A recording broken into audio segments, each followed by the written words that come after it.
இந்த சிக்கன் வந்துட்டு ஆந்திரா ஸ்டைலில் பண்ணுறதுக்காக இது வந்துட்டு அப்படியே ரெடிமேடாக செய்கிறேன் நான். இதை வறுத்து எடுத்து எதுவும் செய்யறதில்ல. எல்லா மசாலையும் சேர்த்து மொத்தமாக இது ஒரு ஆந்திரா ஸ்டைலு சிக்கனு நான் எப்படி செய்கிறேன் பாருங்கள். இப்போது நம்ம முதல்ல மஞ்சள் பொடி எடுத்துக்கலாம். மஞ்சள் பொடி தேவையான அளவு ஒரு ஸ்பூனுக்கு சேர்த்துக்கலாம். அடுத்தது கார்ன்ஃப்ளவர் பொடி 2 ஸ்பூன் அளவுக்கு. அடுத்ததாக வீட்டு மிளகாய்த்தூள். அடுத்தபடியாக நான் சேர்க்கறது வெறும் ரெட்டு மிளகாய்த்தூள்.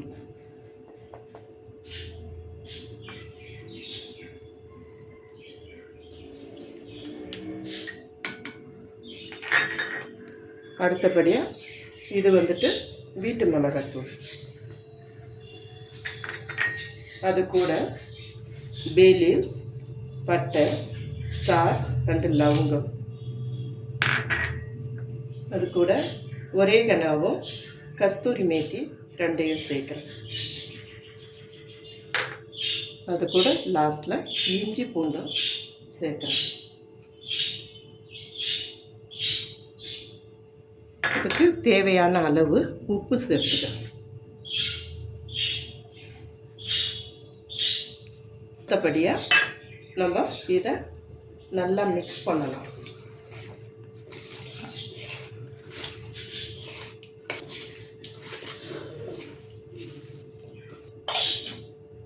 இப்போ நம்ம அடுத்தபடியாக கொஞ்சம் எண்ணெய் சேர்த்துக்கலாம்.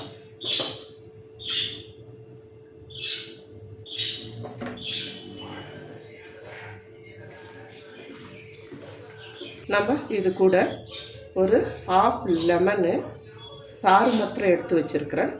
இதையும் கொட்டை இல்லாத சேர்த்துக்கலாம்.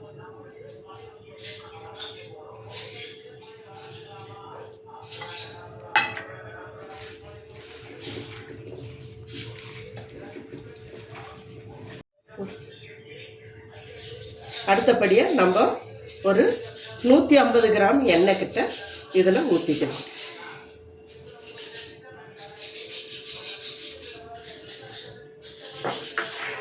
ஊற்றிட்டு இதை நல்லா இப்படி கலந்து விட்டுக்கலாம். கடைசியாக நம்ம இந்த கொத்தமல்லியை நறுக்கி வச்சுருக்கிறதையும் சேர்த்துக்கலாம்.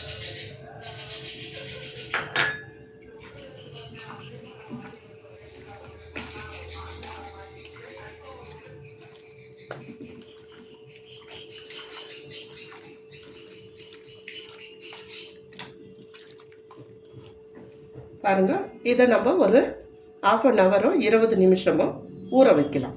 ஊற வச்சுட்டு இதை நம்ம ஸ்டவ் பற்ற வச்சு அப்படியே டைரெக்டாக எடுத்து அடுப்பு மேலே வச்சிடலாம்.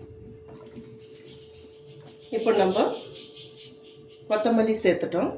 இது கூட கடைசியாக ஒரு 10 வெங்காயம் எடுத்து பொடியாக நறுக்கி இது போல் லாஸ்ட்டில் சேர்த்துக்கலாம். இப்படி நம்ம சேர்த்தோம்னா இந்த சிக்கன் சூடுன்னு சொல்லிட்டு ஒரு சிலர் சாப்பிட்றதுக்கு பயப்படுவாங்க. நம்ம வீட்டில் கூட பிள்ளைங்க அப்படித்தான். அதனால தான் நான் இவ்வளோ வெங்காயம் சேர்க்குறேன். இந்த வெங்காயம் சேர்க்குறதால உடம்புக்கு வந்துட்டு அந்த சிக்கனுடைய சூட்டை எடுத்துரும். சாப்பிட்றதுக்கும் வந்துட்டு பயம் இல்லாத பிள்ளைங்க சாப்பிடுவாங்க. ஐயோ சிக்கனா வேண்டாம் சூடு அப்படின்னு சொல்லாத அளவுக்கு சாப்பிடுவாங்க.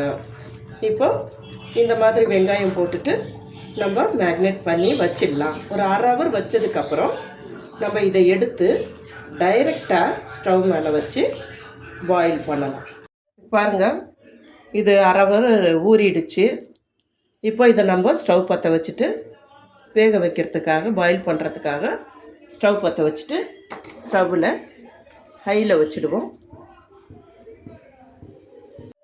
நம்ம வச்சு ஒரு 10 நிமிஷம் ஆச்சு. நம்ம ஒரு 10 நிமிஷம் விட்டு நம்ம இதை இப்படி கிளறி கொடுத்துக்கணும். இல்லைன்னா அடி பிடிக்கும். ஒரு 10 நிமிஷம் விட்டு நம்ம இப்படி கிளறி விட்டோம்னா இதில் இந்த வெங்காயத்தில் இருக்கிற தண்ணியும் ஊறும், சிக்கனில் இருக்கிற தண்ணியும் வரும். ஆனால் நம்ம கொஞ்சம் கார்ன்ஃப்ளவர் பொடி போட்டிருக்கோம் இல்லைங்களா, அதனால் கொஞ்சம் அடி பிடிக்கும். நம்ம ஒரு 10 நிமிஷம் விட்டு கிளறி கொடுத்தோம்னா சிக்கன் சீக்கிரம் வெந்துடும். நம்ம தண்ணி எதுவும் ஊற்றலை, அதனால் வந்துட்டு நம்ம அடி பிடிக்காத அளவுக்கு ஒரு 10 நிமிஷம் விட்டு கிளறி விட்டுடுவோம். இந்த அளவுக்கு வெந்திருக்குது. இது நீங்கள் சப்பாத்தி தோசைக்கு வச்சு சாப்பிடலாம், சாப்பாட்டுக்கும் போட்டு சாப்பிடலாம். இந்த மாதிரி இருக்கும், நல்லா காரம் இருக்கும். இங்கே பாருங்கள், இந்த அளவுக்கு இது வந்திருக்கு. இதை நீங்கள் சாப்பாட்டுக்கு சைட் டிஷ்ஷாக வச்சுக்கலாம், சப்பாத்திக்கு சாப்பிடலாம், தோசைக்கு சாப்பிடலாம். உங்களுக்கு இன்னும் சுக்காவாக வேணும்னாக்கா இன்னும் தண்ணி வற்றலை, இல்லை நம்ம எதுவும் தண்ணி ஊற்றலை, இன்னும் இந்த கிரேவி வற்றுற வரைக்கும் நீங்கள் வச்சுக்கலாம். இல்லைன்னா இதோட நாங்கள் எடுத்துக்கலான்னு இருக்கிறோம், நாங்கள் சாப்பிட போகிறோம். நீங்களும் வாங்க சாப்பிடலாம். இதோட நான் ஆஃப் பண்ணுறேன். இப்படி தாங்க ஆந்திரா ஸ்டைல் சிக்கன்னு நான் செஞ்சுருக்கிறேன்.